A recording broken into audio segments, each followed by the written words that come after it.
Na tela cor de terra, o logotipo. Instituto Latino-América Cultura, Ciência e Tecnologia apresenta... A câmera passeia sobre a tela, abrindo como fosse vento na areia, e aparecem as palavras junto com ilustrações. História. Cerrado. Bandeirantes. Ouro. Cidades históricas. Brasília.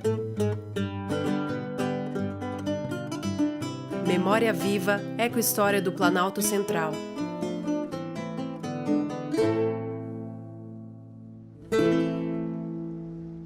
Na imagem, o céu alaranjado do lindo nascer do sol.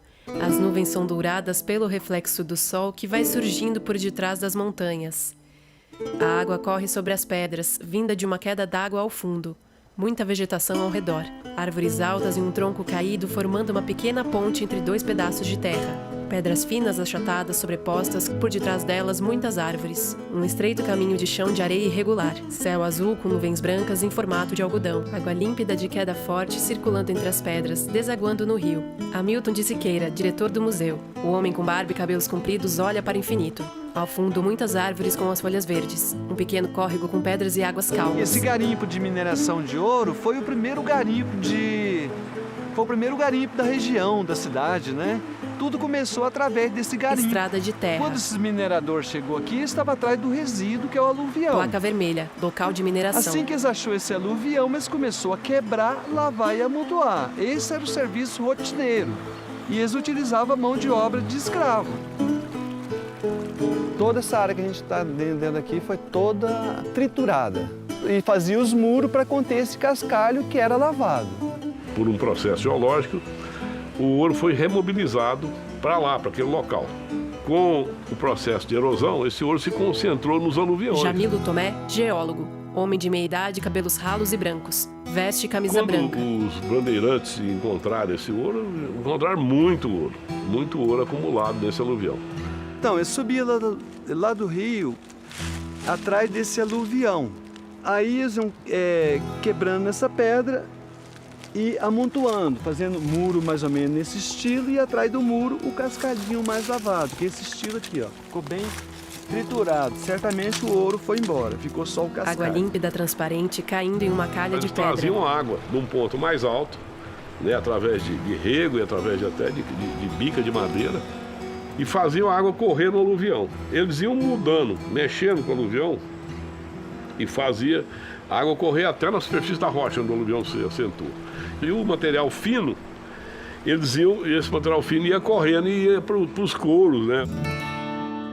Isso aqui que vocês estão vendo é um muro de arrimo que tem duas faces e argila no meio. Aí a água ia andando na parte mais alta e lá no final desses dutos eles colocavam o pelo do animal, que colocava ele contra a corredeira. O ouro, como era mais pesado, ele acumulava nesse pelo. Calha de terra batida, entre muros de pedras. No chão, muitas folhas secas. A água levava os finos e o grosseiro, eles iam amontoando de um lado para o outro. O canal ia andando, né? Eles raparam todo o ouro que tinha possível de tirar naquele aluvião. Essas regiões auríferas do século XVIII, todas têm esse processo de trazer a água para lavar o aluvião no local. Que muita gente passou por ali, né? Muita gente quebrou pedra, lavou cascalho e amontoou e tirou bastante ouro naquela época. Muito sofrimento dos escravos, né? Os escravos trabalhavam sem parar, todos os dias, rotineiramente, todos os dias. Ao fundo, pequena queda d'água que cai no rio límpido e calmo, com muitas árvores altas em volta. O ouro do Planalto Central foi descoberto pelas bandeiras, expedições do governo português formadas pela sociedade civil. Mapa do Brasil. Elas buscavam escravizar índios e prospectar minérios. Trajeto da bandeira fundadora da região. Bartolomeu Bueno da Silva, filho do famoso Anhanguera, descobriu o ouro e fundou o Arraial de Santana, a futura cidade de Goiás. Essa bandeira, de 1725, iniciou a grande transformação do Planalto Central. No mapa do Brasil, o trajeto da expedição dos bandeirantes de São Paulo até O Goiás. ouro foi o motivo do povoamento colonial dessa região.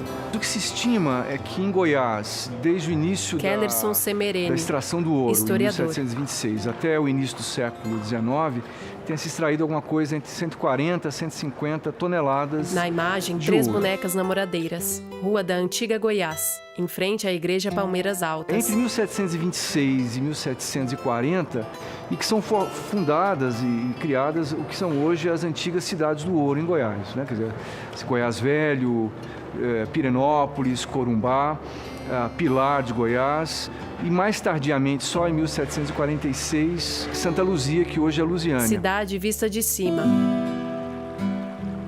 Em 1730, os bandeirantes descobrem as minas do Rio das Almas e do Rio Corumbá. A febre do ouro abre caminho para a fixação do homem branco a 140 quilômetros da futura capital. O Arraial de Corumbá foi fundado por uma bandeira, chegou aqui em 1730, formada majoritariamente por paulistas.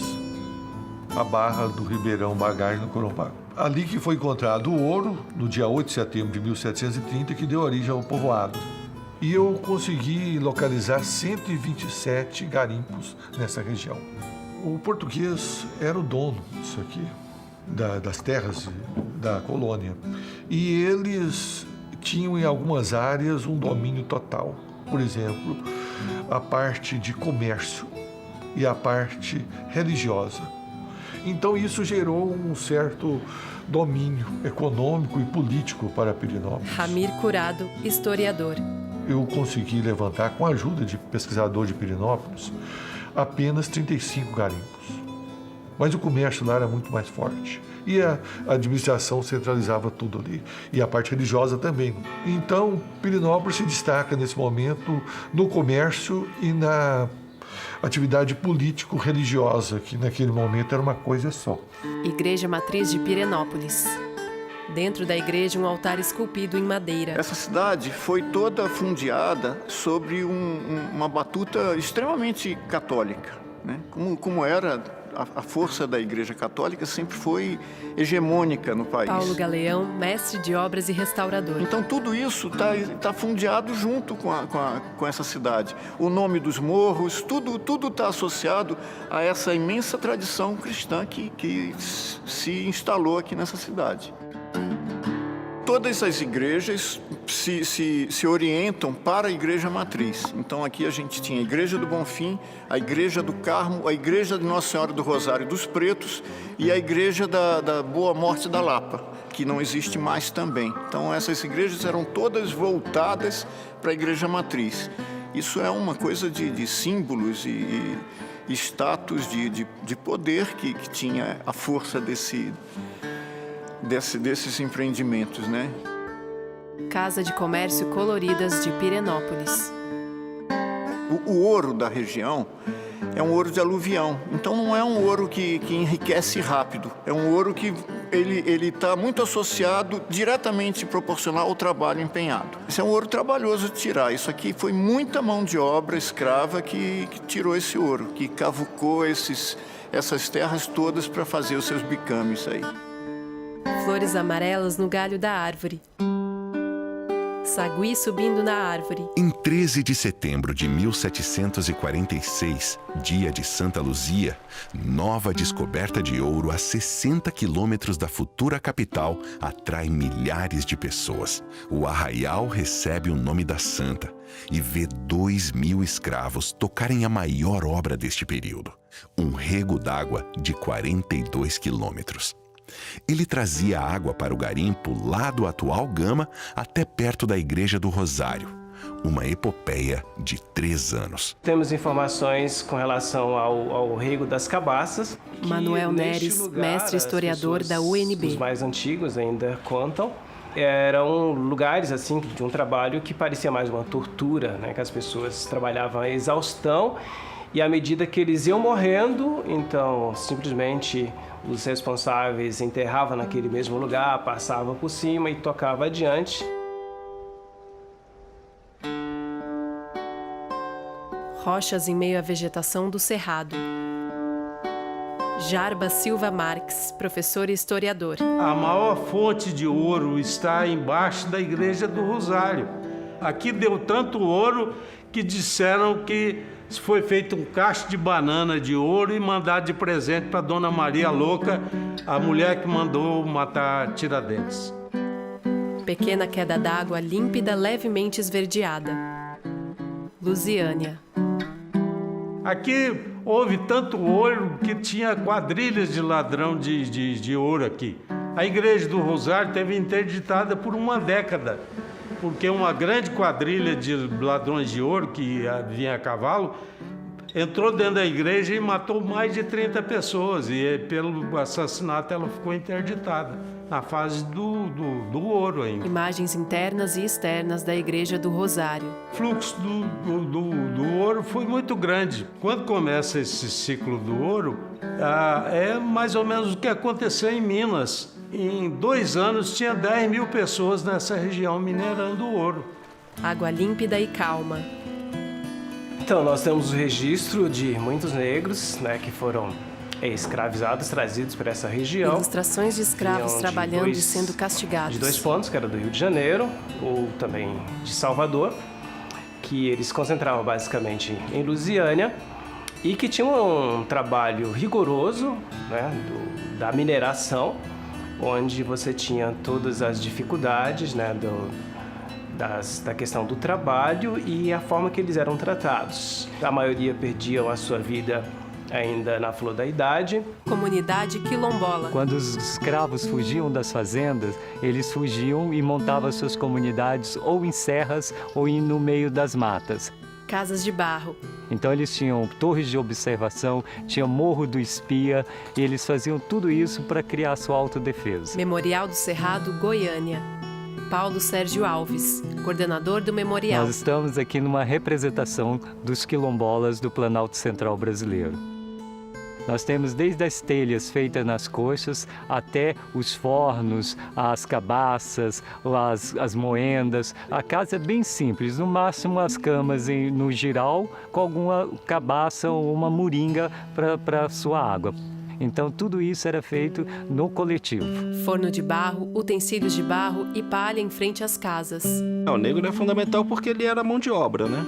Ele era tanto aquele que provia a riqueza da mineração, porque era ele que estava na mão de obra trabalhando nas minas de ouro, né? E também era aquele que estava construindo a cidade. Wilson Vieira Júnior, historiador. Personagem presente durante todo o período do século XVIII aqui. Antes de terminar o século XVIII, 2 das mais importantes estradas da história da colonização cortavam o território da futura capital. O fascínio pelo ouro e o comércio com os garimpos movimentaram tropas e mercadorias. As estradas reais eram os caminhos que conectavam território de conquista. Então, era uma série de caminhos que conectavam arraiais, os povoados, né, aos portos do Rio de Janeiro, Salvador. E por esses caminhos transitavam mercadorias, transitavam a escravatura, os funcionários portugueses, né, reais portugueses. Eram os caminhos oficializados pela coroa para trânsito. Mapa com rotas. Dentro do Distrito Federal, aqui nós tínhamos 2 estradas principais, né? Uma que era a Estrada Real da Bahia, oficializada em 1736, ela cortava o norte do Distrito Federal, de leste a oeste, né? Mapa com rotas. E há uma outra estrada, chamada Estrada do Sudeste, que ligava com o Rio de Janeiro. Kellerson Semerene, historiador. Tinha um sistema tributário rigoroso e um sistema de cobrança com contagens, né, registros nas fronteiras da capitania, mas o contrabando era grande. Quer dizer, não dá para dizer quanto saiu, mas tem historiadores que falam que talvez tenha saído uma quantidade, como contrabando, uma quantidade semelhante à que foi registrada oficialmente, né? Então, muito contrabando de ouro. Imagem da vegetação local. Palmeiras altas e céu azul. Para cobrar impostos e controlar o contrabando nas estradas, os governantes instalaram registros e contagens. Mapa das rotas. Duas se destacaram. A contagem São João das Três Barras, a 10 quilômetros do plano piloto, e a da Lagoa Feia, no antigo Arraial dos Couros, a Formosa de hoje. Lagoa com água azul. Foi aqui nas margens da Lagoa Feia que, em fevereiro de 1736, por ordem de Dom João V, na parte setentrional da lagoa foi construído o registro fiscal Estação da Lagoa Feia. Samuel Lucas, professor e historiador. Esse registro fiscal foi exatamente no ponto de encontro da estrada colonial que vinha da Bahia com o ponto de encontro da estrada que vinha dos Currais de São Francisco. Nesse local, começaram a cobrar os impostos e evitar a perca do imposto, principalmente do ouro, na corrida de ouro do século XVIII. Lagoa com águas calmas e azul. O ouro saía mais lá para baixo, mas só que alguns, para poder desviar das fiscalizações que já tinha lá, então eles desviavam aqui pela Lagoa Feia. Prédios altos. Aqui em Goiás, a produção começa a declinar por volta de 1755, 1760. Ela vai declinando. Casas antigas. E chega a um esgotamento nos primeiros anos do século XIX.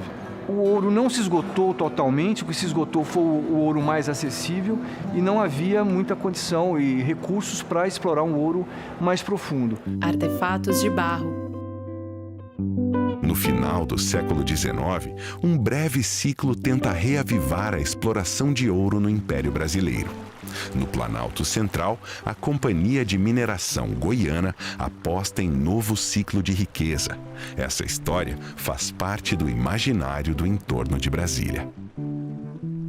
O Alfredo Arena, francês, veio para Pirenópolis, para Goiás, em 1881. E ele compra direito de jazidas que tinham sido exploradas já no século XVIII, as minas do Abade e também lá no Salto Corumbá. Não tinham sido esgotadas, mas os seus antigos proprietários não tinham mais condição de continuar explorando. Quer dizer, uma lavra de barranco, não é uma lavra de sedimento de rio, e que exige uma outra tecnologia para ser explorada, que é o desmonte hidráulico desses barrancos. Ruínas da mineração do Abade. Quando ele chegou Pirenópolis, Goiás. Ele foi muito bem recebido, como alguém que estivesse trazendo o progresso, ia explorar as riquezas da região e trazer riqueza para a região.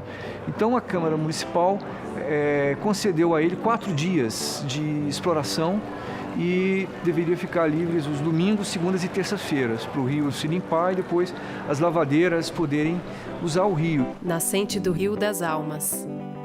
Ele quebrou esse acordo, ele passou a usar o rio nos dias que bem entendia.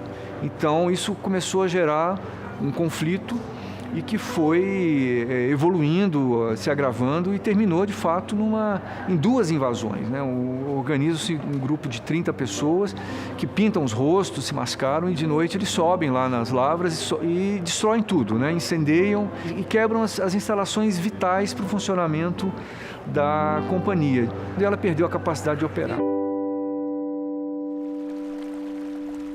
Alta queda d'água. Aqui teve o primeiro ciclo do ouro, 1730. O Abade mesmo foi muito explorada, ela já foi toda quebrada, a cachoeira, Secaram ela também um período, colocando uma calha na boca dela e tirando toda a água do Abade, Timbor Rombauer, proprietário do Parque do Abade.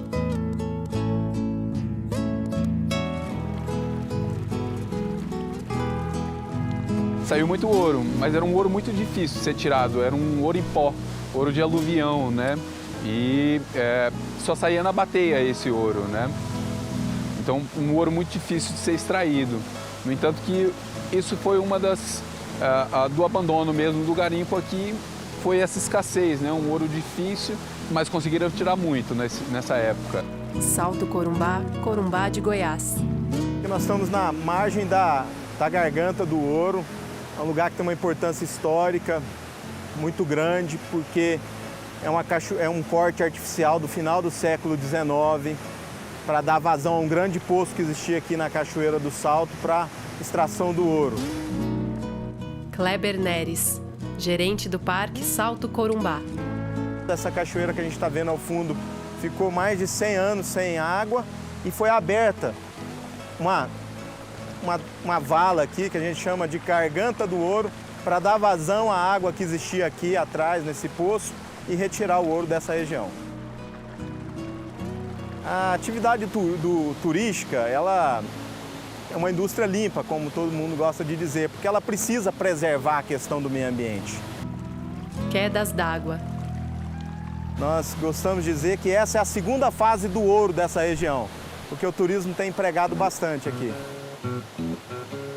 Né? Uma unidade como essa aqui tem vários rios, nascentes, o cerrado é muito preservado, então isso vai perdurando e vai dando mais importância para o cerrado, para o turismo. Duas cachoeiras, uma ao lado da outra, desembocando em um córrego. Quando o ouro acabou, a economia goiana, que já não era só ouro, era também alguma pecuária, uma agricultura, mas nada que tivesse o porte e a intensidade suficientes para manterem a capitania e depois a província de Goiás ligadas a um fluxo mercantil mais intenso com as áreas do litoral, com os portos, né?